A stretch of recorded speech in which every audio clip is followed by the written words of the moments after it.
There has been a stunning result in Quebec tonight. The Quebec Liberals have won a huge majority in the province, a landslide, delivering a massive blow to the Parti Québécois.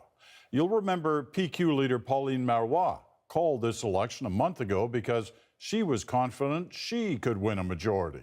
Tonight, clearly a painful defeat for her, with huge implications for all. The CBC's Terence McKenna is in Montreal watching these results pour in tonight. Terence, let's walk it through, starting with the man who will be the next premier, Philippe Couillard. Tell us how he did it. You know, Philippe Couillard, it was almost becoming a joke. In the months leading up to the election, they gave him the name Philippe Flop because he changed position so many times. Everybody was expecting him to not campaign well.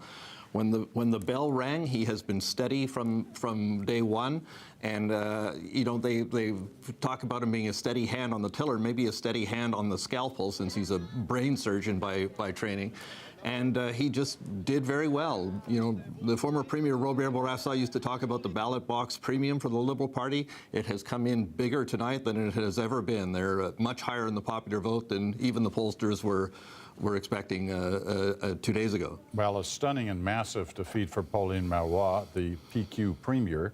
What happened? You know, this is just a total body blow for her. She couldn't have made more mistakes. Every day she pushed herself, the mistake of the previous day, out of the headline by making another mistake.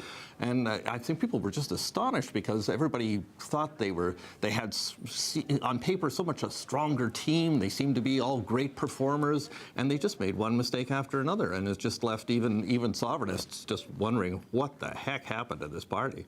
You know, in the dying days of the campaign, there was a lot of talk about the third option that might deliver in this campaign. It didn't. What happened there? You know, François Legault's CAQ, I think it's maybe proving tonight that there is no middle ground between sovereignist and federalist in Quebec. If you try to sit on the fence, it just doesn't seem to be a credible position to hold. And he has come in quite a bit lower than expected. And just who knows what it means for the future of the way these parties will go forward. Will there be a CAQ still come the next election? People who have supported the PQ for years are saying, you know, maybe this is the end of the line for René Lévesque's dream. You hear it from sovereignists, not from wishful thinking federalists. So it's going to have major implications. It's a huge body blow to the PQ tonight. All right, quite the story. Thanks very much, Terence. Terence McKenna in Montreal. Well, our national affairs editor, Chris Hall, is also watching the results from Ottawa. Chris, the federal politicians have for the last half-century been always focused on Quebec when there's a provincial election. How have they dealt with this over the campaign and tonight? Well, clearly they stayed out of the campaign, and that was probably a good thing, and certainly lots of tension heading in with the appearance that the Péquistes would form a government.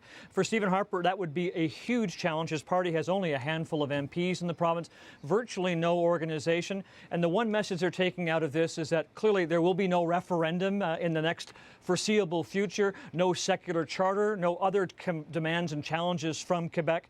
And so the issue is the economy and the jobs, and the Conservatives think that they play strongly on those types of issues in Quebec. And I guess the challenge for Stephen Harper now is to show that he can work with Philippe Couillard. What about for the NDP and the Liberals?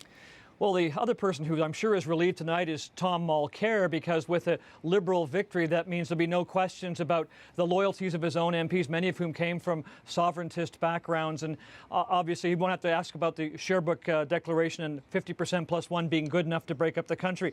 Justin Trudeau, the Liberals lose that issue, national unity, but one thing they do gain is that there's clearly some kind of generational change happening in Quebec, and Justin Trudeau represents a new generation of leader here in Ottawa, so they'll play that issue up. All right. Chris, thanks very much. Chris Hall in Ottawa.